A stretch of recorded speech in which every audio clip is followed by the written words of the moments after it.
Bonsoir et bienvenue sur Critical Play, une petite émission pas si petite où les joueurs sont unis autour d'une table de jeu de rôle pour jouer à une campagne, les Chroniques de l'Empire Lunaire pour Donjons & Dragons, publié par Wizards of the Coast. Bonsoir les amis. Bonsoir. Salut. Le fameux épisode 10. Oui. Putain, ça fait un petit moment quand même qu'on joue à cette campagne. Hein. Et puis l'épisode 10 se passe donc après le jour de l'an. Donc, eh bien, bonne année 2023. On espère que vous allez faire plein de parties pour cette année. Et puis que vous êtes toujours aussi nombreux à nous suivre, à participer. Tiens, qu'est-ce que vous en pensez de cette petite campagne, sachant qu'on est à l'épisode 10 ? Ben, on va finir au 11 parce qu'on va tous mourir. Tu vas tous mourir. En fait, non, vous allez mourir et nous, on va faire coucou. T'auras ma mort sur la conscience. Non, elle aura sa mort sur sa conscience.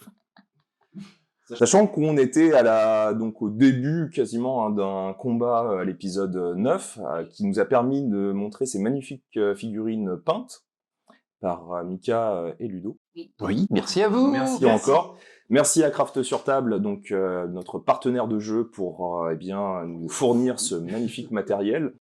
Et puis aussi à DK Initiative, qui est notre sponsor, qui nous a aidés financièrement. Si vous voulez nous aider, ne serait-ce que 1 euro symbolique pour nous aider pour notre magnifique matériel, pour qu'il soit à un niveau supérieur, eh bien vous avez un Tipeee sur lequel vous pouvez participer. Voilà. Avec de belles contreparties. Oui. Ce qu'on peut. On fait ce qu'on peut. Épisode 10, ce qui fait que l'épisode 9 sera résumé, et ça sera fait par Chat. Ouais. Donc on avait commencé l'épisode 9 en étant encore dans ce superbe corridor où il faisait une ambiance tellement chaleureuse qu'on avait bien envie de rester, mais finalement pas trop. Et quand nous avons avancé, en fait on s'est fait attaquer par des morts vivants. On est passé à un poil de cul quand même. Pas tous. Pas tous, oui, bon, on a encore galéré à monter une falaise, mais apparemment ça s'est bien passé quand même. Et nous avons fini par arriver à Aldébaran, où nous voyons cette magnifique enceinte avec des bougies. Sur le petit chemin menant à l'enceinte, on s'est dit c'est peut-être pas si inhabité que ça quand même. Et en rentrant à l'intérieur, on voit une énorme place avec des cages, des vêtements, des traces de sang sur le sol. On entend de l'eau couler, mais on saurait pas trop dire par où. On s'est dit que c'était pas une mauvaise idée d'aller se cacher quand même. Et du coup, on monte dans un bâtiment où on retrouve 3 corps. Et Garrick récupère une arme qui visiblement l'apprécie. Enfin, on sait pas dans quel sens, hein, mais... C'est mon arme, elle est à moi. Voilà. Précieuse. Nous étions un peu fatigués, et c'est vrai que l'odeur des corps en putréfaction, c'était pas génial. Du coup, ces messieurs se sont portés volontaires pour les descendre, et sont tombés sur un cube gélatineux. Juste un Tintin. Donc un premier combat du coup s'engage, où nous deux de là-haut, on essayait de leur dire mais décale-toi, mais fais quelque chose. Déborde-le par la gauche. Voilà, c'était un peu ça. La passe. Et où un malheureux jet du coup de Malicia a atteint l'épaule de Garrick avec son carreau. Et du coup, elle a ensuite envoyé Croque-Mythe nous chercher de l'aide. S'il vous plaît, faites que ce soit de l'aide. Et nous voilà à la fin de l'épisode là. Et la suite après générique. No one else could ever hold a candle. Get ready for a battle, 'cause you know that I was born for this. I was born for this. Never met a match I couldn't handle. No one else could ever hold a candle. Get ready for a battle.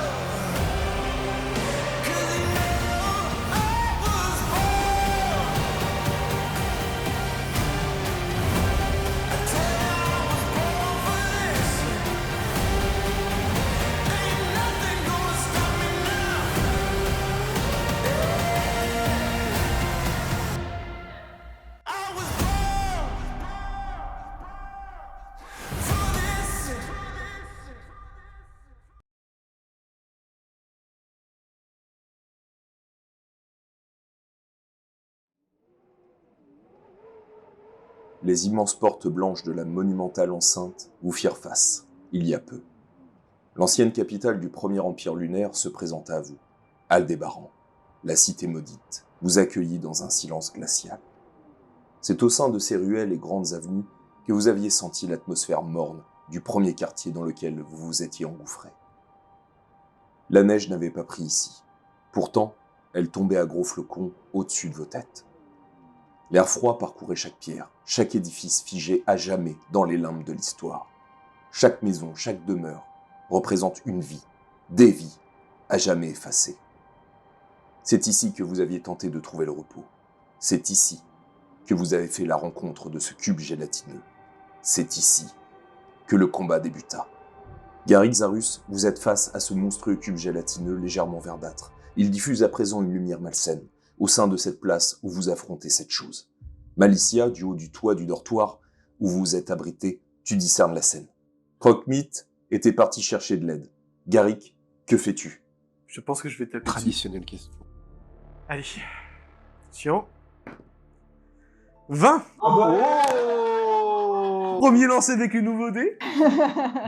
Avec ton 20, donc on a modifié un petit peu les règles parce qu'il y a eu un commentaire d'un viewer qui a eu plutôt une bonne idée. Donc sur les 2 dés que tu vas lancer, donc on multiplie par 2 ton dé de dégâts. Le premier, ça sera le maximum de tes dommages, c'est-à-dire que sur ton dé 12, tu as 12 déjà d'office, et ton deuxième, tu peux le lancer. Plus ton modificateur donc de dommages. Donc là, je lance un des 12. Ouais, il va faire 12. C'est des dés ouverts. Le dé ouvert Non. 10. Donc ça me fait... Donc 12 et 10, ça fait 22. Ouais. Et plus 1, donc ça me fait 23. Plus la force. Non, je rajoute petit, c'est ça? Ouais, Donc 27. tu l'as bien amoché. Et j'ai ma deuxième attaque. J'ai l'attaque supplémentaire. J'ai l'attaque supplémentaire. Mhm. Et donc je fais mon attaque supplémentaire vu que je suis en berserk. Donc Ce qui fera à la fin de ton tour, donc un niveau d'épuisement. à la fin du combat. Au fin du combat. À la fin du combat, un niveau d'épuisement. Donc je relance un des 20. Je fais 12. Plus 4, ça fait donc 16. Et ben ça touche. Et donc je lance un des 12. Donc ça me fait 7 plus 1, 8. Et là je ne rajoute pas, je crois. Ensuite, Abilat. Bah, je reste concentrée sur ma petite sphère de feu en priant pour que le cube reste dans le diamètre. Zarus. Moi, je vais toujours le frapper. Je crois que c'était au Morgenstern que je vais commencer. Ah, 3. Plus 4, 7. Ça passe. Ça passe. Passe. Bon. Eh bien, ça fait 1. Plus 2, 3. Ensuite, le cube gélatineux. Donc lui, il va essayer de t'englober. Donc il avance dans ta direction. Fais-moi un test donc un jet de sauvegarde de dextérité. Ah, de dextérité, bah oui. Allez. 5.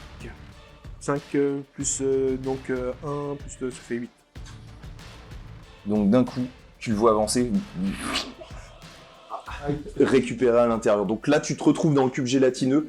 Tu commences à sentir donc ce liquide qui rentre à l'intérieur donc qui se colle à ton visage. D'un coup, tu sens au niveau de tes narines que ça cherche donc à rentrer à l'intérieur de toi. Ça te brûle, ce qui fait ça fait 10 points de dommage. Aïe aïe aïe.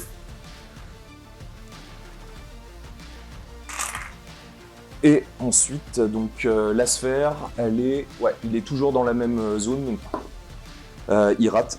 Donc tu peux faire tes dommages. Ok, donc 2d6 dégâts de feu. Je ne sais pas s'il le prend du coup. Non. Non, parce que c'est juste dans cette zone-là. 3 et 6, 9. Eh ben, décris-moi la scène. Oh, merci. Oh, merci. Du coup, je suis un peu déstabilisée du fait que le cube est englobé Garrick. Je me concentre de toutes mes forces pour que ma sphère donne le meilleur d'elle-même pour le cuire. Et là, je vois que ça commence à fondre, j'imagine. Mais tu le vois petit à petit. Et donc, toi, tu ressors, tu respires d'un coup. Et donc, vous retrouvez de nouveau. Donc, vous avez toujours ces lumières. Hein, je rappelle que dans cette cité, vous aviez vraiment quelques lumières à différents endroits. Et pourtant, vous n'aviez aucun bruit. comme si la cité était entièrement vide, et pourtant vous aviez des habitations qui avaient l'air d'être éclairées par quelque chose ou quelqu'un à différents endroits de la cité. Et donc vous vous retrouvez de nouveau avec cette substance qui coule petit à petit de la créature, à présent figée. La substance le composant se liquéfie petit à petit, permettant à Garrick de sortir de l'estomac, l'abdomen ou tout autre organe formant le cœur du cube gélatineux. Le vent toujours présent balaye la place. De nouveau, seul un assourdissant silence résonne dans l'ensemble de la cité. Qu'est-ce qu'il y avait dans la substance, du coup? Donc il y a 20 pièces d'or. Vous avez des objets d'art, 5 objets d'art, dont une statuette datant du IIIe siècle. C'est une statuette en pierre représentant la déesse Sélénée. Vous savez que vous pourrez en tirer un bon prix. Elle date de l'époque où l'empereur rouge Adan III régnait. Vous savez peu de choses de son règne, si ce n'est qu'il fut prompt et intrigant. Il fut à la tête de l'Empire lunaire à l'âge de 16 ans, suite à la mort de son père, l'empereur Adan II. Jeune et excentrique, il commença son règne sous les meilleurs auspices, développant un évergétisme certain à Aldébaran et dans l'ensemble de l'Empire. Généreux, il offrait des aides aux plus défavorisés. Tout changea lorsqu'un attentat le visa 3 ans après le début de son autorité impériale. Très vite, une angoisse le submergea et il ne fut plus jamais le même. Méfiant de tout et de tous, il ne dormait plus, fit des pactes avec les plus terrifiants démons de Gaïa pour ensuite renier les siens en exécutant sa sœur épouse. De cette période naquit ces statuettes, source protectrice du peuple contre le fléau d'Adan III. Nombreux furent les femmes et les hommes, serrant dans leurs mains ces reliques de protection. Croyant en une nouvelle menace, Adan III décida de détruire ces statuettes. C'est lorsqu'il prit cette décision et que plus d'1 millier de ces vestiges furent détruits que le jeune empereur rouge s'effondra. La volonté de Sélénée fut faite, et Adan III fut le seul empereur rouge dont le corps ne fut pas placé dans la crypte impériale. Aujourd'hui, ces quelques statuettes assez rares valent environ 250 pièces d'or. Avec elles, vous avez une arbalète légère très bien ouvragée dont l'arc est orné d'une tête de lion en argent. Dernier objet au sein de ce qui reste du cube gélatineux, un bâton embelli à sa tête par une belle représentation d'un python taillé dans le bois de l'arme contendante. Malgré l'acide de la créature, les armes ne sont étrangement pas endommagées. C'est étonnant que l'arbalète ne soit pas endommagée. Je parle de la corde. Ne serait-ce que la corde ou le bois du bâton. Vous rentrez au chaud? Bah oui. Oh oui. Tu veux pas rappeler ton chat, toi? Il n'y a pas d'autre bruit, aucun autre bruit qui... Non. Pas de bruit. Enfin, il va y avoir plusieurs bruitations qui arrivent. Bon, on récupère ce qu'il y avait par terre et puis on va se mettre Ouais. en ligne. Ok, donc vous remontez, et puis vous vous retrouvez de nouveau dans cette caserne, tout en longueur, avec des lits assez sommaires, et puis On avait de quoi faire un feu, je crois. il me semble. Oui, mais du bois. Je veux dire, Bon, après, il y a des lits, au pire. Oui, je crois qu'on avait de quoi Ouais, faire je crois du qu'on feu, avait trouvé de quoi comme faire on du dit. feu. On fait ça. Feu, attention au port. Fermez bien la Je pense que les tours de garde, ça peut être pas mal qu'on soit 2 par 2, peut-être. Ouais. Ça monte les T'as escaliers, t'as ça? un épuisement. Oui, j'ai un épuisement. Et Malicia, t'en as deux. Deux Moi, points oui. d'épuisement. Moi, j'en ai un. Est-ce que vous voulez que je fasse un sort de détection de la magie sur ce que vous venez de récupérer? Oui, ça serait une bonne idée, Nabilat. Vu ce qu'elle vient de faire, je pense que je vais accepter quand même de lui montrer l'arme que j'ai récupérée sans pour autant la lâcher des mains. Parce que je sens que j'ai pas envie de la lâcher. Tu fais ton sort, donc... Je fais mon sort, du coup, effectivement, tout en trouvant un peu étrange le comportement de Garrick, soit dit en passant, mais... Par l'intermédiaire de ton sort, c'est comme si tu voyais des ondulations, et tu vois qu'au niveau des armes, que ça soit son arme, donc sa hache à deux mains, que les deux objets que vous avez trouvés, donc l'arbalète et le bâton, ça résonne de la même manière, tu vois qu'il y a la même magie, et qu'elle ondule, c'est comme si elle était tout autour de ces objets. Elle me paraît bénéfique ou dangereuse? Difficile à dire. Il y a de la magie maintenant, elle a l'air très ancienne, et ça a l'air de les protéger. Effectivement, ils ont l'air entourés d'une magie mais très ancienne. Je ne saurais pas dire si c'est bénéfique ou mauvais. Méfie-toi quand même. Moi, j'aime bien, elle est efficace. Je vais la garder quand même. Puis bon, j'ai plus de hache autrement, donc j'ai pas trop le choix. Moi, je vais faire le tour de garde avec toi. Concernant la hache, elle est assez petite pour une hache à 2 mains, sûrement taillée pour un individu de petite taille. Très bien ouvragée, elle est ornée de symboles sur la lame ainsi que la tête. Le manche a l'air extrêmement solide. En la maniant, Garrick, tu as senti son poids. Elle est lourde, très lourde d'ailleurs. Tu as l'impression qu'elle fait 2 à 3 fois le poids classique d'une hache double. Tu es vraiment obligé de la tenir à 2 mains pour la maîtriser pleinement. Ok. Dans la nuit, là, je vais lui parler et il va me dire « Tu l'es ». C'est-à-dire que le joueur se dit ça. Maintenant, oui, voilà, Abilette, elle trouve quand même... Enfin, elle se méfie quand même de cette magie qu'elle ne connaît pas et elle trouve ton comportement un peu suspect. Oui. Les points d'épuisement, ça part avec un repos long ou un repos... Oui, repos long. Je pense que... ouais. Au rythme d'1 point par repos long. Ouais. Donc ceux qui en ont 2, comme par exemple Malicia, elle perd 1 point d'épuisement. Ouais, mais il lui faut que la moitié du temps pour se reposer, je crois. oui. Donc, Ça peut être pas mal, en fait, que je fasse un repos long, moi. Bon. bah oui, mais du coup, ça va faire des longs tours de garde. Ou alors c'est que je passe mon tour, moi je fais pas de tour de garde cette nuit, quoi. C'est possible. Ouais, toi c'est pareil, hein. Et Billet aussi a besoin de se reposer. Je suis fatiguée, mais moins que vous. Pour moi, ça va. Moi je t'avoue que j'ai une flèche dans le dos, là, ça va m'empêcher de me reposer. Moi, je vais faire un tour de garde, de toute façon. Même si ça dure 4 heures, je ferai un tour de garde de 4 heures. Et puis, au moins laisser Malicia se reposer. Et puis après, on verra. Je sais pas qui voudra prendre le prochain. Après. Dans la mesure du possible, j'aimerais bien me reposer pour être en forme demain. Récupérer du combat. Donc qui fait le tour de garde Enfin, si, il y a tour de garde après, donc Zarus. Bon, Garrick va passer son tour sur le tour de garde. Bah, Je vous passe poussez mon pas. tour, moi, hein. je fais pas de tour de garde, moi je me repose. Je vais prendre le premier, c'est pas un souci. Mais tu veux peut-être que je te soigne? Oui. Donc je psalmodie pour utiliser mon sort de mot de guérison. Ce qui te fait 1 des 4 plus mon modificateur de carré. Donc c'est à toi de lancer. Et du coup, je ne rends bien que mon modif de carac, ça te fait 4 plus 3, 7.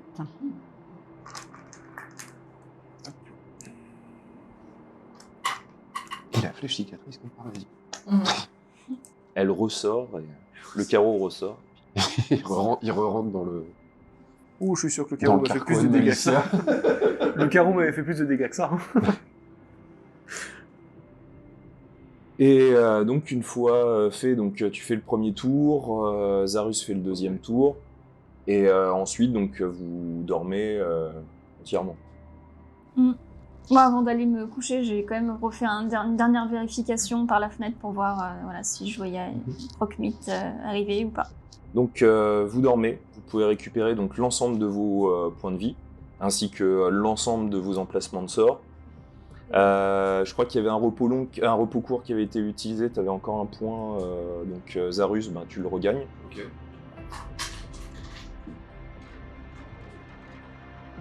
La nuit sur la cité fut particulièrement étrange. Les lunes étaient toutes deux présentes.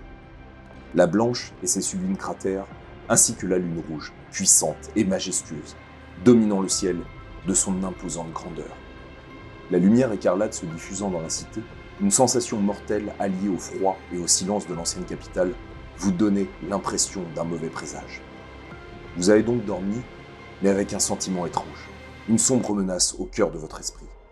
Au réveil, le froid mordant de l'hiver s'est engouffré dans vos songes, et vous vous sentez toujours épuisé. Une perception anormale de votre environnement vous a empêché de trouver un sommeil profond.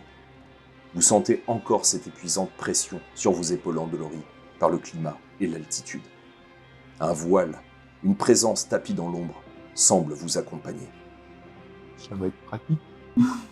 C'est clair. Moi, j'ai toujours en tête cette espèce de battement de cœur que j'ai entendu en écoutant tout à l'heure d'où venait l'eau. Je reste un peu vigilante à ça quand même. Est-ce que Croque-Mitaine est revenu? Non, Au lendemain matin, il est toujours pas là. toujours pas là. Ça va être la première chose à faire, je pense, et voir où il est rendu. Et il est parti dans quelle direction Il est parti vers... Oh non, on n'a pas vraiment vu, mais Voilà. moi... Ça se trouve, il est parti chercher de l'aide, mais au relais, à l'autre bout. Tu l'avais dit d'aller voir là où on est arrivé en ville, on avait... Oui, là où il y avait les lumières, en fait. Tu indiquais les lumières. Ok. Donc il est parti dans cette Bah, de toute direction. façon, on va s'y diriger parce que c'est à la route. Enfin, au matin, de toute façon, il faut qu'on rentre dans la ville pour explorer l'endroit. Ouais, parce que là, c'est quand même un peu long. Ok. Donc vous redescendez et vous essayez de chercher Croque-Mitaine. Que fait-on du matériel qu'on a trouvé? Est-ce qu'on le laisse par ici pour venir le reprendre en partant? Bah, c'est quelque chose, si on le porte, ça va nous peser lourd quand même, je pense, je suppose. Vous pouvez le porter, c'est une arme. Alors après, ça dépend. Si vous avez une personne qui porte l'ensemble, Oui, voilà. Oui. Non, mais après, de toute façon, Malicia peut prendre l'arbalète, Abilette le bâton. Le ballon. Je ne pense pas qu'Abilette... Tu veux jouer au ballon? Vu la réaction d'Abilette hier soir, je ne pense pas qu'elle voudra utiliser le bâton. Je suis un peu... J'aime pas du tout les ondes que je ressens ici. Et je n'arrive pas à identifier si ce sont des bonnes ou des mauvaises. Je préfère ne pas utiliser. Je pense que peu importe ce qu'elle me dit, moi, là, je la garde de toute manière. Je te regarde avec beaucoup d'insistance pourtant, mais... Je pense que Garrick, au fond de lui, il a pas vraiment de choix. Ouais, bah moi, c'est pareil. Hein. J'ai déjà mon arbalète. Celle-ci me paraît étrange. J'ai pas forcément envie de la prendre non plus. Je vois pas l'intérêt de prendre cet objet, en fait. On peut peut-être laisser ce qu'on a trouvé ici, et on reviendra le prendre en partant. Oui. Ou alors, comme tu dis, hein, si ça ne nous gêne pas, on en prend un chacun. Je me dis que même si, c'est pas, il y a déjà une hache qui a pété, je me dis une arbalète ou un bâton, Ouais. même si en dernière course, ça peut toujours être. On garde ça avec nous, puis voilà. Tout ça pour ça. non. Alors qui prend quel objet? Moi, je croise mes bras. Bon, je vais prendre le bâton, je vais le mettre dans mon sac. Bah, je vais prendre l'arbalète. Hein, moi, je ne comprends pas en fait le problème avec les ondes, vu que j'ai déjà une arme avec moi. Donc vous circulez à l'intérieur de la ville. Alors vous faites quoi? Vous essayez de faire l'ensemble du cercle ou vous partez en direction de l'île? Bah, là où il y avait les lumières, je pense. Lequel est le mieux? Bah, les lumières, il y en a un peu partout dans l'ensemble de la cité. Et puis même sur l'île, vous en voyez parfois quelques Dans endroits. tous les cas, le chat, enfin Croque-Mitaine a l'air d'être parti vers l'île. De ce que je Bah, on comprends, sait pas, en il est fait, parti vers les lumières qui menaient vers l'île hier, en arrivant. Donc je pense que c'est le meilleur choix à faire. Il n'y a absolument aucune trace au sol. Non. Ouais, on sait pas. Il est parti. Est-ce qu'on avance du coup? Oui. Ouais. En avançant, on se dirige forcément vers une maison où il y avait de la lumière. Mhm. En s'en approchant, est-ce qu'on entend quelque chose? Il y a ceux qui veulent entendre, faites-moi un test de sagesse. Curieux d'entendre. Donc je rappelle que ceux qui ont un niveau d'épuisement, vous lancez avec un désavantage. On lance 2 dés, vous gardez le plus bas. Oh putain, j'ai fait un. 18, 5. Je relance du coup, 5 et 1, même 6. si j'ai fait un. Non, ce sera le plus bas. 7. Ok. Enfin, 8 moins 1. 17 plus 5, 22. Vous circulez dans les méandres de l'ancienne capitale maudite du premier empire lunaire. Au bout d'une quinzaine de minutes à serpenter ainsi le long des habitations, vous ressentez toujours cette mélancolique impression liée à ces vêtements reposant sur le sol. Objet du quotidien, à jamais laissé dans cette tombe monumentale. Vous arrivez jusqu'à un ancien temple dont la toiture est en partie détruite. Cet ancien temple de Séléné est le seul bâtiment brisé observé par votre compagnie depuis le début de votre découverte des lieux d'Aldébaran. Ici, en y prêtant un peu plus attention, vous discernez une odeur particulière, une exhalaison de rose particulière. Des effluves de framboises, de mûres et de pommes, caractéristiques d'une variété précise de l'Empire, la Rosa purpura, la rose pourpre, symbole non officiel des empereurs rouges. Oui, c'est bien cela, vous dites-vous, en reconnaissant la dernière trace caractéristique de cette rose, la légère émanation entremêlée d'abricots. Ces éléments d'un lointain passé heureux, disparus depuis fort longtemps, donnent un ton inquiétant à l'ensemble du quartier. Vous voyez de grandes tours à différents endroits. Elles sont inquisitrices, dominantes et silencieuses sur votre parcours depuis plusieurs minutes.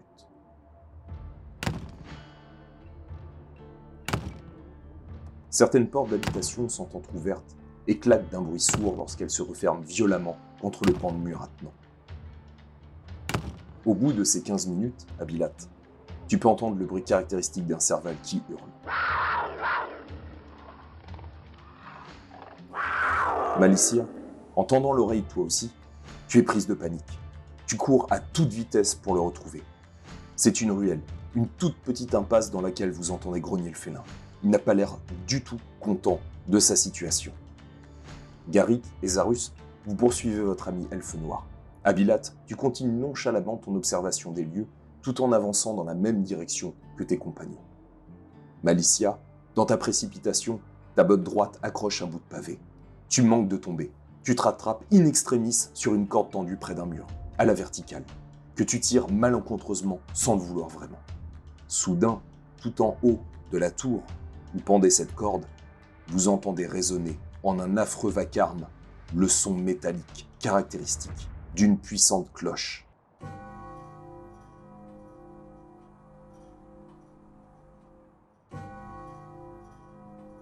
Vous avez l'impression que toute la cité s'éveille au tintement en haut du beffroi. En te relevant, Malicia, tu dévisages tes compagnons. Zarus semble très désappointé par ce coup du sort. Abilat, tu cherches le moindre bruit pouvant indiquer l'arrivée d'un ennemi potentiel. Malicia, mal à l'aise, tu affiches un large sourire crispé à tes camarades, tout en te retournant ensuite pour trouver l'origine des bruits félins dans la ruelle. Là, dans cette impasse, tu vois Croque-Pit, bloquant une créature tapie dans l'ombre au bout du passage. L'odeur qui s'en dégage est celle d'un chien humide, couplée avec celle de l'eau stagnante, une émanation très désagréable. C'est une créature plutôt petite, avec des poils sous la gueule allongée de cette espèce. Une truffe noire humide, des yeux globuleux rouges à l'iris fendu tel un serpent, vous êtes face à un kobold. Sa sombre peau reptilienne est en partie dissimulée par la maigre tunique cramoisie portée par cette créature à la queue agitée. Le kobold lance quelques pierres avec sa fronde en direction de Croque-Pit, tout en gesticulant et poussant de petits bruits. Et c'est considéré comme une créature, pas un animal. Non, ouais, c'est une créature. Tu peux l'apprivoiser.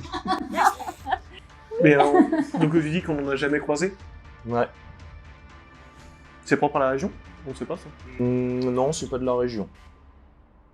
Est-ce qu'on sait si ils ont une forme d'intelligence ou au moins qu'ils peuvent communiquer avec les humains? Oui, oui. Vous savez, parce que aux enfants, on leur raconte des histoires sur les kobolds, les petites créatures assez hargneuses. Ok, bah du coup je m'avance et dans sa direction et je lui fais un geste. N'aie pas peur, et puis je dis à Croque-Pit, du calme. Là, tu vois qu'il il s'arrête un petit peu, tu vois qu'il se colle à toi, et vous voyez le kobold qui est là. Je garde mon épée quand même à la main. Hein. Donc vous voyez qu'il a l'air assez effrayé, et vous voyez qu'il il bouge pas vraiment, il attend quelque chose. Mais vous voyez qu'il reste toujours, et vous avez toujours cette cloche qui résonne. Ok. Tu nous comprends? Ouais. Qu'est-ce que vous voulez? On est tous là, du coup. D'où viens-tu? Des Alpes? Ce que vous appelez les Alpes? Tu cherches quelque chose ici? Oui. Je cherche ce qui étaient mes amis. Ils m'ont trahi. Ah, ok. Il y a des dangers? Tu as été en difficulté ici? Oui. Tu as été attaqué? Oui. Parce que ce qui fait boum, boum, boum, boum. Tout le temps. Oui. Sous la terre? Oui. Qu'est-ce que c'est? Le monstre. Le gardien. Il faut pas rester très longtemps. Et en plus, avec ce bruit de cloche, il va venir. Comment tu as réussi à survivre? Tu t'es caché où? Dans les bâtiments, de temps à autre. Mais il sent. Je suis toujours obligé de se déplacer. Mais tu l'as vu? Ou Non, juste entendu? Non, je l'entends. Il a l'air monstrueux. Je pense qu'il faut qu'on bouge, on parlera après. Donc que faites-vous? Est-ce qu'il y a un bâtiment qui serait le plus éloigné possible de la cloche? Ouais, il y a plein de... En fait, vous êtes dans la ville, donc vous pouvez vous mettre là où vous voulez. Vous voyez plein de portes ouvertes, vous voyez des fenêtres aussi, entrouvertes. Enfin, vous avez l'embarras du choix. Montre-nous une maison, quelque chose où tu t'es déjà caché. Et D'accord. Et tu vois qu'il reprend sa fronde, il la met dans sa poche et il commence à partir, donc en zigzagant entre vous, puis il part, mais très très vite. Et vous Ouais, voyez bah là, qu'il je part sur cours la par gauche. contre, là. J'ai vraiment peur. Ok, eh bien, faites-moi tous un test d'athlétisme. Donc je rappelle que... Alors on va le faire dans les sens des aiguilles d'une montre, donc on va commencer par Malicia. 15 plus 5. tu sais que tu dois lancer 20. ton dé. Ouais, 2 fois. Ah non, pardon, alors j'ai fait 15 et là j'ai fait 6. Ok. Donc ça fait 11. Ensuite, Garrick. Donc 9... Ou 9. Bon, ça c'est bien. 9 plus donc 3, ça me fait 12. 12 plus 3, 15. 18 plus 3, 21. Donc vous courez donc assez rapidement. Vous voyez qu'il bifurque d'un coup sur un bâtiment, donc il y a 2 niveaux. Donc il rentre automatiquement, vous avez la porte qui était entrouverte, vous avez toujours cette cloche qui continue, et il rentre dans le bâtiment. J'ai toujours mon épée à la main, donc je suis pas forcément complètement confiant. Et donc, que faites-vous? Est-ce que vous restez donc dans la rue? Est-ce que vous rentrez à l'intérieur du bâtiment avec lui? Oui, moi je rentre dans le bâtiment. Qui d'autre? Bah, moi aussi, mais sur mes gardes. Oui, c'est ça. Aux aguets. D'accord. Donc vous rentrez. Soudain, la porte se ferme. Et vous voyez donc la créature qui vous regarde. On restera pas très longtemps à l'abri. Il arrivera. Quoi qu'il arrive, il arrive toujours. Tu es là depuis combien de temps? Ça fait des mois. Des mois. Des mois. Ou peut-être des semaines, j'en sais plus, je sais plus. Tu as vu d'autres personnes à part nous? Oui. J'ai vu une prêtresse une fois, il y a longtemps. Elle a plongé dans le lac une fois et elle en est ressortie. Elle cherchait quelque chose. Est-ce que c'était une phénicière? Je sais pas ce qu'est une phénicière. Quelqu'un qui utilise des sorts, par exemple du feu, pour dresser un animal? C'est possible. Elle avait une cape dorée. Ça, je me Ouais. rappelle. Oui. Elle est plongée. Et tu vois qu'il se déplace et il se met sur une chaise et puis il vous regarde. Et vous êtes là pourquoi? On veut savoir ce qui s'est passé avec cette femme, justement. Elle cherchait à aller à l'intérieur de la cité, au centre de la cité. Elle voulait absolument rentrer dans le lac, au plus profond de la cité. C'est ce que j'ai entendu. Après, Et quand elle est ressortie, il s'est passé quelque chose? je sais pas, après je l'ai pas suivie. Mais avec mon groupe, c'est ce qu'on avait vu. Elle s'est déplacée et elle était à l'intérieur de la cité, comme nous auparavant. Mais c'est là où se trouve le gardien. Et ils sont où tes autres compagnons après t'avoir trahi? Ils sont à la bibliothèque. Bibliothèque de la cité. Et pourquoi ils t'ont trahi? C'est Usgruk. Il a voulu récupérer la place que j'avais. Et il voulait être le chef. Et maintenant, je me retrouve tout seul.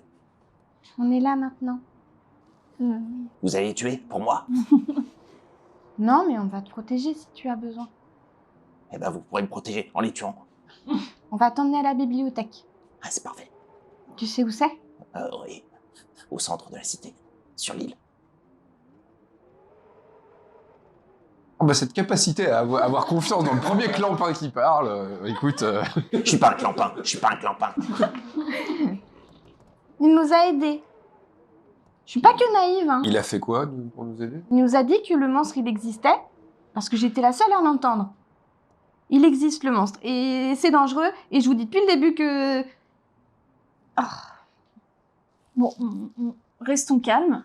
Et d'ailleurs, comment t'appelles tu? Imox. Imox? Imox. Ouais, d'accord.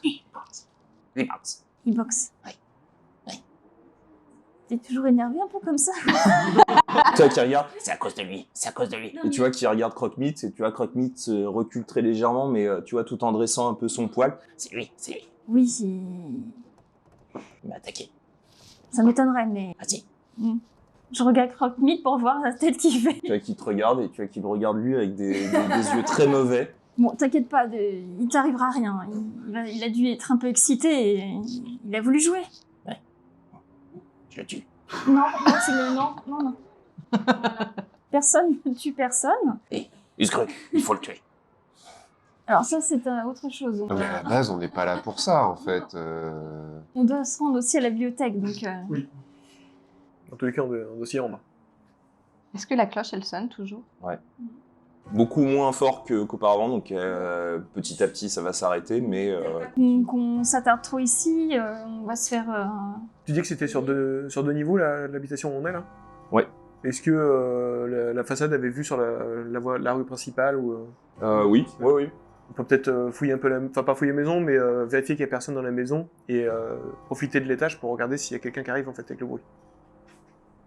Si ça a attiré des créatures. Bah, tu veux observer Oui, je préfère observer parce que vu qu'il y a eu que beaucoup de bazar. Bon, même s'il a l'air paniqué, est-ce qu'il a l'air de nous raconter la vérité? Est-ce que je peux essayer de... Est-ce que ça peut se deviner Je te laisse à ton appréciation personnelle. Je l'accuse pas. Bah, tu montes du coup faire le tour? Ouais, Moi, j'ai je monté l'accompagne. pour profiter de la fenêtre là-haut, d'un point de vue en hauteur. Bah, je vous laisse faire un test de perception donc avec sagesse. Ça aussi, il y a un désavantage? Ouais. 13 ou 4, super. Donc 4 plus 1, 5. 2 plus 3, 5. Donc vous regardez, mais il y a l'air de rien avoir. Si ce n'est toujours, ça vous choque parce que vous avez toujours cette neige qui tombe, mais qui a l'air de se désagréger très rapidement et de ne même pas retomber sur le sol. Comme si le sol dégageait une chaleur. Et pourtant, vous l'aviez déjà fait, hein, vous avez touché. Non, bah il n'y a rien dans la rue. Mm. Pas redescendre. Ouais, bon, au passage, juste à Garrick, tu trouves pas ça bizarre cette histoire avec ce kobold? Je lui fais pas forcément. Je pense qu'il dit la vérité sur ce qui s'est passé avec ses camarades, mais je lui fais pas confiance. Ouais, et si c'était l'inverse? Si c'était lui qui avait essayé de faire C'est pour ça que je l'embrouille lui fais pas confiance. Je pense que ça s'est vraiment produit, mais il est peut-être en tort dans l'affaire. Ouais. Donc je pense qu'il dit la vérité, qu'ils sont bien à la bibliothèque, mais il ne doit pas être forcément. S'il y a un gardien, je sais pas dans quel état il se trouve. C'est ça. Et à tes derniers mots, donc vous étiez en bas avec Ibox, vous entendez une voix caverneuse qui a l'air de résonner dans l'ensemble de la cité. Vous entendez « Je vous sens. Que faites-vous là, sale voleur? Vous pensiez pouvoir prendre sans payer. Nul être ne part de mon palais sans en payer le prix. Je vous cherche et je vous trouverai, immonde petite créature nuisible. » Tu vois Ibox qui est là? Il parle des kobolds. C'est le gardien. Il va revenir. Il faut partir. Il ressemble à quoi ce gardien? Je l'ai pas vu. Je n'entends que de temps en temps son cœur. Et boum, boum, boum. Et plus il se rapproche, plus on l'entend. Et tu sais de quoi il parle? Quel vol? Je comprends pas. Je vois pas. Mais c'est les armes qu'on a prises, je vous avais dit de pas y toucher. Ça, c'est... C'est comme ceux qui sont morts en bas des grandes statues. Hein. C'était... Et vous l'entendez de nouveau, dans l'ensemble de la cité. Immonde petite créature, où êtes-vous donc caché?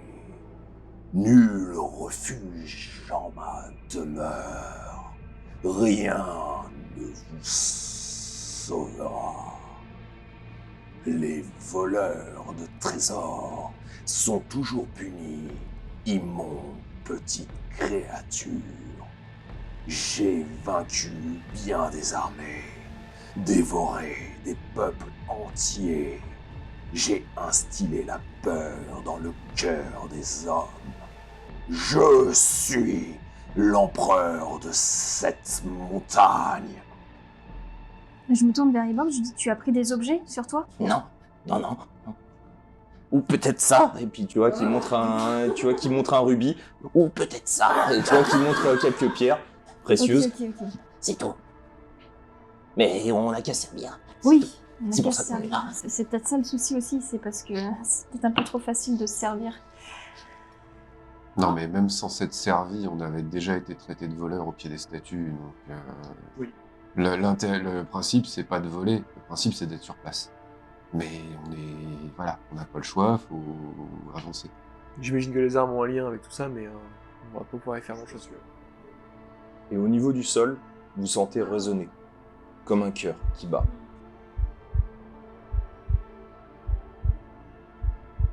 Et en regardant dans la rue, pareil, on essaie de regarder dans la rue, on voit rien. Si vous voyez parfois, légèrement au-dessus, comme une ombre passer, très légèrement dans les avenues les plus larges, vous voyez quelque chose qui a l'air d'être blanc et qui se déplace. Et qui a l'air de suivre Quelque vraiment chose les d'assez avenues reptilien qui se déplace comme ça d'un qui a bâtiment. l'air à de l'autre. suivre les avenues les plus larges ou qui saute de bâtiment en bâtiment. Non, parce que s'il sautait, vous le verrez vraiment. Donc là, en fait, c'est plutôt que ça circule, ça a l'air de passer. Alors, soit ça court, soit ça se déplace comme un serpent, mais ça se moue d'une certaine manière qui fait que de temps en temps, vous voyez dépasser donc, une partie de son dos. Au-dessus des maisons. Ouais. Mais dans l'allée principale, ça a l'air du coup gigantesque. Ah, ça a l'air gigantesque. Puis vous le voyez de loin, à peu près plus d'une centaine de mètres, et vous le voyez. Le barde dans l'auberge, il disait c'est soit un ver, soit un dragon. Enfin, si c'est un dragon, il va pas aller se balader dans les ruelles. Hein. Peut-être que le meilleur moyen de réussir à atteindre le cœur de la cité, c'est de passer par les rues. Et pas par les allées, pas par les avenues principales. Oui, éviter les allées principales. On a le souvenir de voir des traces au sol abîmées dans les rues. Non. N'importe quelle créature fera des traces. On va éviter effectivement les axes où on peut estimer qu'il va passer. Je demande à Ibox, tu saurais nous conduire en évitant les grandes allées, en passant que par des petites ruelles jusqu'à la bibliothèque? Oui, je peux faire ça. Très bien. On y va maintenant. Oui. Par contre, il faudra passer par le lac gelé. C'est le seul endroit où la glace, où le froid est vraiment très présent dans la cité. Comme si ce qui protège la cité n'avait pas lieu d'être au niveau du lac. Et le gardien, il a l'air d'habiter au centre du lac. Enfin, sur l'île. De ce qu'il vous avait dit. Ouais, de ce qu'il vous avait dit. Comme si le gardien était enfermé sur l'île. Bah non, du coup, il est dans la cité. La bibliothèque, elle est sur l'île. Ouais. Au milieu du lac. Bref, de toute façon, on n'a pas le choix, il faut qu'on... Alors, comment vous déplacez? Est-ce que vous courez pour être le plus rapide possible? Est-ce que vous y allez discrètement? Faites comment? Discrètement, non? On peut y aller en marchant, normalement. Vous pouvez y aller en marchant. À d'autres tranquillement. kobolds. Si le monstre entend, De toute manière, oui, c'est où on est. Je suis pas sûr qu'il entende. Il nous a pas... il doit sentir les résonances, quelque chose comme ça, ou sentir les objets. Les objets, les vibrations. Il nous a dit je vous vois de toute manière. Il nous sent. Mais c'est peut-être pas un sens physique. Qu'est-ce que tu en penses, Ibox? Il faut se déplacer le plus discrètement possible. Il ressent tout. C'est sa cité. Il y est là depuis des siècles. Discrètement, alors. Donc il se déplace donc furtivement, vous voyez qu'il se déplace comme ça très très calmement d'un point à un autre, en essayant vraiment d'observer un petit peu à droite et à gauche. Et donc on va faire un test de dextérité. Donc chacun à votre tour. 12, 15, alors ça Donc fait le 12. 12 plus 5, 17. Ok. Ça marche. Ensuite, Question technique, les épuisements hormis les repos, comment on les perd? juste en ayant un repos long. Pas avec les jetons, dommage. Mais par contre, tu peux utiliser pour avoir un avantage, donc annuler ton désavantage. Ah non, c'est pas drôle. Bon voilà, 2. Je peux relancer pour voir si je fais un 1. Hein. Tu peux. Voilà, 1. Tu déconnes! Non! J'ai envie de pleurer. Ok. Bah 2 plus 1. D'accord. En fait, je crois qu'ils entendent mes genoux s'entrechoquer, quoi. 11.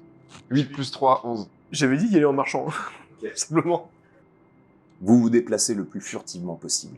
Et toi, Garrick, pour te rassurer, tu prends ton arme, celle que tu vas récupérer, cette magnifique hache double. Au moment où tu la prends en main, vous entendez tous résonner violemment tel un mugissement dans l'ensemble de la capitale. Ah, vous êtes là! Soudain, vous percevez un impressionnant vacarme venant d'un des quartiers de cette immense cité.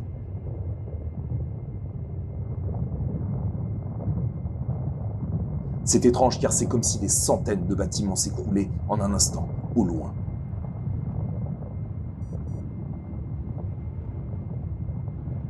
Juste après, un énorme élancement dans l'air accompagné d'un puissant et massif battement d'ailes. E-Box vous regarde plein de terreur. Il est là. Il arrive. Vous sentez sa peur. Elle est contagieuse. Elle vous prend soudain lorsque, au-dessus de vous, vous distinguez l'ombre imposante et monstrueuse à travers les épais nuages hivernaux d'une créature colossale tout en longueur. Elle semble reptilienne avec sa longue queue et sa gueule allongée. Après plusieurs secondes à courir furieusement, vos poumons vous brûlant terriblement, vous arrivez devant l'épaisse couche de glace du lac gelé du centre de la cité endormie.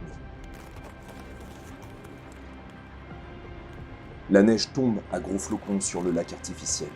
La magie entourant les quartiers de la cité de l'enceinte blanche semble sans effet ici. En témoignent de nombreux navires et embarcations pris dans leur gangue hivernale, des constructions datant du premier empire lunaire. Le vent balaye la surface glacée du lac, long de 2 km de rayon. L'île est à portée, une portée lointaine, mais vous apercevez son phare blanc, vestige d'une époque aujourd'hui révolue. Un brouillard inquiétant se forme peu à peu au niveau de vos pieds et sur l'ensemble du lac. Une magie est à l'œuvre. Vous comprenez facilement que rien ne va vous protéger d'un quelconque agresseur sur au moins 2 km. Vous sentez l'extrême fragilité de votre situation. E-Box se met déjà à courir avec ses petites pattes en direction de l'île, espérant échapper au terrifiant protecteur des lieux. Il glisse très légèrement et tente de se rattraper parfois avec ses pattes de devant. Bah, moi, je cours vers le lac et j'ai presque envie d'essayer de glisser pour essayer de me laisser glisser jusqu'à l'autre bout de la rive. Bah oui, en même Est-ce temps, que tu guides avec ta queue? Ouais, voilà, exactement. Donc tu fais ça. J'ai presque envie d'essayer de faire ça. Ouais. Donc que fais-tu, Malicia? Bah, je me déplace, mais avec prudence, quoi. J'ai peur de glisser, donc je m'avance sur le lac et je cours. Garrick, Je cours aussi le plus vite possible sur le. Abilat. Oh bah je me fais pas avoir 2 fois, je me transforme en aigle. Hein. Ah oui, c'est vrai que tu peux faire ça. Ah oui. Ok, donc toi tu fais ta transformation. Vous êtes en train de courir, donc toi tu cours pour glisser après. Donc vous allez tous me faire un test de dextérité, sauf donc l'aigle. Donc tu te transformes. Ok, donc tu vas utiliser donc un point. Alors sachant que au moment où vous commencez à vous déplacer, vous entendez un énorme fracas. Vous entendez comme si la glace se brisait. Sur votre gauche, vous voyez donc au loin, vous voyez que d'un coup vous avez comme de l'eau, comme un geyser qui se projette danger. et qui retombe. Et donc vous pouvez courir. Donc, faites-moi un test de dextérité. Non, attends, j'ai 8, à mon avis, ça va être ça. Ah non, 3, donc ça fait 8 tout. 12. Plus 3, 15. Ok, donc toi tu voles, ensuite Zarus. Toi tu voles, toi tu crèves. Toi tu voles, toi tu voles, toi tu meurs. Tu m'as dit dextérité. Ouais. Sauvegarde, non? Non, dextérité, test de compétence. Ah, ça fait 7. Vous courez. Garrick, tu sprintes comme jamais auparavant. C'est de l'ordre de l'exploit. Tu es le premier de votre compagnie. Derrière, Malicia, tu prends ton élan pour détaler. Le vent est glacial et souffle en rafale sur l'étendue face à vous. Abilat, ta transformation en aigle est instantanée. Tu pointes vers le ciel plus clément. Tu vois au-dessus de tes amis, sous la glace, plongeant et se dirigeant vers eux, la créature. D'un coup, Malicia, au moment où tu allais t'élancer, tu sens la glace se briser. Un choc terrible te soulève soudain. Tous, vous voyez un majestueux et puissant dragon blanc briser la glace. Les milliers de débris glacés vous projettent sur le côté Malicia et Zarus. Faites-moi tous les deux, Zarus et Malicia, un jet de sauvegarde de dextérité. 16 plus 5. Oui, c'est ça. 6 plus 3, 9. Donc tu prends 8 points de dommage, Zarus. Donc en fait vous retombez, donc toi tu arrives à te reprendre donc, sur le côté. Donc vous avez eu cette énorme explosion, Garrick tu te retournes, tu vois donc ce gros dragon blanc donc, qui ressort et qui pose ses énormes pattes donc, sur le côté. Toi, tu le vois en hauteur, donc tu circules et tu vois donc tes amis, donc Malicia qui s'est bien récupérée et Zarus qui retombe sur le côté. Tu entends donc un gros plat, tu sens que tu as eu un énorme choc au niveau de l'épaule, tu sens la douleur. Vous voyez donc le dragon qui relève petit à petit la tête. Il vous voit. Vous pensiez pouvoir m'échapper, voleur. À présent, cela ne fait que commencer pour vous. Et la suite au prochain épisode. Je vous avais dit qu'on allait crever. Voilà pour cet épisode 10. On va voir ce que va donner l'épisode 11 pour notre magnifique compagnie Malégole. Non, mais déjà, c'est bien, on a rempli 2 objectifs. On a des donjons et des dragons. On peut arrêter là. On peut arrêter là. En tout cas, si vous avez aimé cet épisode, n'hésitez pas à mettre des pouces, des commentaires, à vous abonner si ce n'est pas déjà fait. Et puis à profiter de nos épisodes, de mettre peut-être sur le Discord. voilà quelques petits messages. Oui, d'encouragement. Qu'est-ce que vous auriez fait? Qui sait. En tout cas, bon on se dit à dans 2 semaines pour le prochain épisode. D'ici là, profitez bien de ce début d'année 2023 et on se retrouve donc dans 2 semaines. Et dans 2 semaines. Salut. Salut.